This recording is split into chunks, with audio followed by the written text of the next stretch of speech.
ऐसी दुनिया जहां जिंदगी सिर्फ एक शर्त पर चलती है और वो है खामोशी।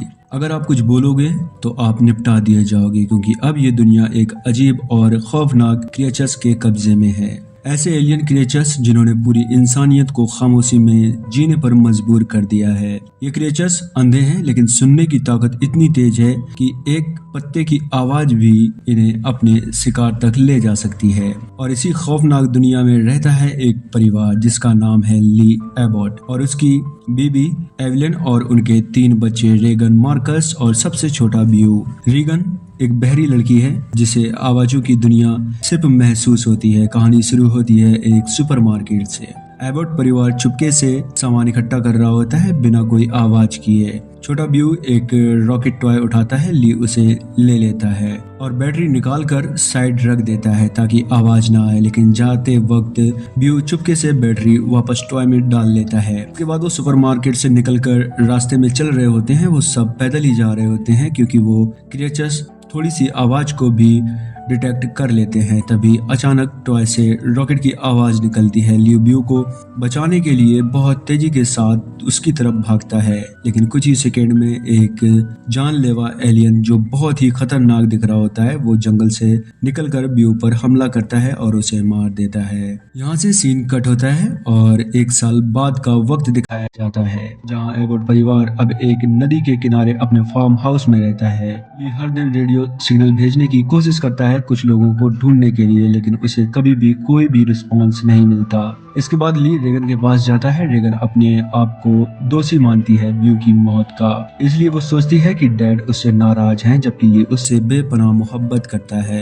रीगन उसके पास आती है। ली उसके कंधे पे हाथ रखता है, बट रीगन वहाँ से चली जाती है। इसके बाद हमें एवलिन को दिखाया जाता है। एवलिन प्रेग्नेंट है और सब लोग उस दिन से डरते हैं जब बच्चा पैदा होगा, क्योंकि एक रोती हुई नई जिंदगी इन क्रिएचर्स के लिए मौत का अलार्म बन जाएगी। सब अपने अपने काम में बिजी होते हैं। रात होती है। एवलिन डिनर रेडी करती है। सब साथ बैठ जाते हैं डिनर के लिए और प्रे करते हैं। प्रे करने के बाद सब अपना अपना डिनर करते हैं। इसके बाद रीगन अपने भाई के साथ गेम खेल रही होती है। तभी उसके हाथ से लालटेन गिर जाती है, जिससे आवाज होती है और आग जलने लगती है। ये दौड़कर उस आग में कंबल डाल देता है और फिर सन्नाटा छा जाता है। थोड़ी देर बाद कुछ आहट होती है। सब बहुत बुरी तरह से डर जाते हैं, साथ में मैं भी। ली खिड़की से बाहर देखता है। तभी छत से कुछ चूहे भयंकर आवाज करते हुए जमीन पर गिरते हैं। ली से ज्यादा इस बार मैं खुद ही डर जाता हूँ। म्यूजिक इतना ही खतरनाक था। इसके बाद ली अपने रेडियो सिस्टम को रिपेयर करता है। तभी वहाँ एवलिन आ जाती है और उससे चिपकने लग जाती है। फिर दोनों डांस करते हैं और सॉन्ग सुनते हैं। इसके बाद सुबह होती है और एवलिन अपना चेकअप करती है। वो बहुत परेशान होते हैं बच्चे के जन्म को लेके, क्योंकि जब वो रोएगा तो क्रिएचर्स उसकी आवाज सुनकर वहाँ आ जाएगा। इसके बाद हमें रेगन को दिखाया जाता है जो पैर बचा बचा के रख रही होती है फर्श पर ताकि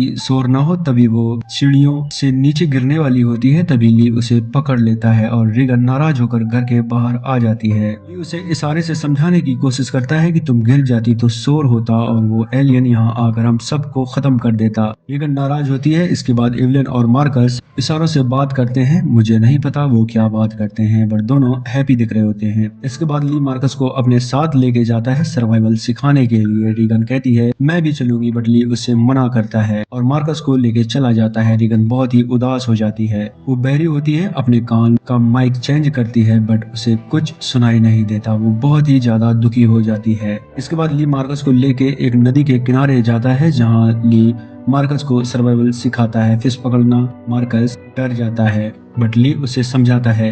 वहीं दूसरी तरफ रीगन अपना बैग लेके घर के बाहर निकल जाती है। वो सोचती है ली उससे प्यार नहीं करता। ली मार्कस को जानवर की आवाज निकालना सिखाता है और पहली बार वो वॉइस में बोलता है, क्योंकि वहाँ पानी के झरने की आवाज होती है जिससे क्रिएचर्स पे कोई असर नहीं पड़ेगा। रीगन ब्यू की कवर में जाती है और वो उसके टॉयज को चेक करती है। ली और मार्कस ट्रेनिंग के बाद घर वापस आ रहे होते हैं। तभी रास्ते में उन्हें एक बूढ़ा आदमी मिलता है। दोनों डर जाते हैं। बूढ़ा आदमी जोर से चीखता है। ली मार्कस को लेके एक पेड़ के पीछे छुप जाता है। क्रिएचर्स आकर उस बूढ़े आदमी को मार देता है। इसके बाद एवलिन को दर्द शुरू हो जाता है, लेकिन ली और मार्कस तो जंगल में होते हैं। वो कैसे भी करके बेसमेंट तक पहुंच जाती है और सीढ़ियों से उतरते वक्त उसके पैर में एक कील घुस जाती है, जिससे उसकी चीख निकल जाती है और एक पिक्चर फ्रेम जो उसके हाथ में होती है वो नीचे गिर जाती है। तभी वहाँ क्रिएचर्स आ जाता है। उसकी आवाज़ सुनकर वो अपने आप को उस दर्द के साथ छुपा लेती है। उसके पैर से ब्लड निकल रहा होता है। वो अपने आप को एक कमरे में बंद कर लेती है। क्रिएचर्स उसे ढूंढ रहा होता है। वो अंधा है इसलिए उसे देख नहीं पाता। तभी फोन की रिंग बजती है। क्रिएचर उसकी तरफ भागता है। एवलिन वहाँ से निकलकर दूसरी तरफ चली जाती है और एक बाथ टब में बैठ जाती है। उसका दर्द बहुत ज्यादा बढ़ जाता है और ब्लड निकलने लग जाता है। अब ली और मार्कस भी घर में आ गए होते हैं। वो समझ जाते हैं घर में क्रिएचर्स है। तभी मार्कस एक फायर करता है जो शादियों में यूज होता है, चमकने वाला, जिससे कुछ शोर होता है। और इसी के साथ ली गन लेकर घर के अंदर जाता है। एवलिन उसी धमाके की आवाज के साथ जोर से चीखती है और बच्चे को जन्म दे देती है। ली उसके पास पहुंच जाता है। वो बच्चा ली के हाथ में दे देती है। वहीं घर के बाहर मार्कस भाग रहा होता है। क्रिएचर उसके पीछे होता है। तभी वो एक टायर से टकरा जाता है, वहीं गिर जाता है। घर के अंदर बच्चा रोना शुरू कर देता है। क्रिएचर घर के अंदर आ जाता है। ली और एवलिन उसे लेके बेसमेंट के अंदर छुप जाते हैं। इसके बाद रेगन खेतों में होती है। उसके पीछे क्रिएचर्स होता है। वो भयंकर सी आवाजें निकालता है। अब क्रिएचर्स अंधा है, रेगन बहरी, इसलिए दोनों एक दूसरे को सुन और देख नहीं पाते। क्रिएचर्स वहां से चला जाता है। एवलिन सपना देखती है और जाग जाती है। पूरी फिल्म अब पहली बार एवलिन बोलती है और कहती है बच्चे कहाँ हैं। ली उसे आराम करने के लिए कहता है। एवलिन रोती है और कहती है ये सब कब खत्म होगा, और कहती है कि तुम मेरे बच्चों को लेके आओ और उनका ख्याल रखो। इसके बाद ली बेसमेंट से बाहर निकलता है और टॉर्च लेके बच्चों को ढूंढने जाता है। तभी बेसमेंट में पानी भरना शुरू हो जाता है। एवलिन बेसमेंट से बाहर निकलकर देखती है पूरे रूम में पानी भरा होता है, एकदम लाल खून जैसा होता है। क्रिएचर्स वहाँ घूम रहा होता है। क्रिएचर्स बच्चे के पास होता है। वो बच्चे को उठा लेती है और एकदम शांत रहती है, पीछे हट जाती है। ली बाहर बच्चों को ढूंढ रहा होता है। मार्कस और रेगन एक टैंक में होते हैं। वो इशारे से बात करते हैं। तभी मार्कस उसके अंदर गिर जाता है। वो एकदम दलदल सा होता है जिसकी वजह से मार्बल उसमें धंसने लग जाता है। उसकी आवाज सुनकर क्रिएचर एवलिन को छोड़कर उस आवाज की तरफ भागता है। ली क्रिएचर्स को जाते हुए देख रहा होता है। रेगन मार्कस को बचाने के लिए टैंक में कूद जाती है और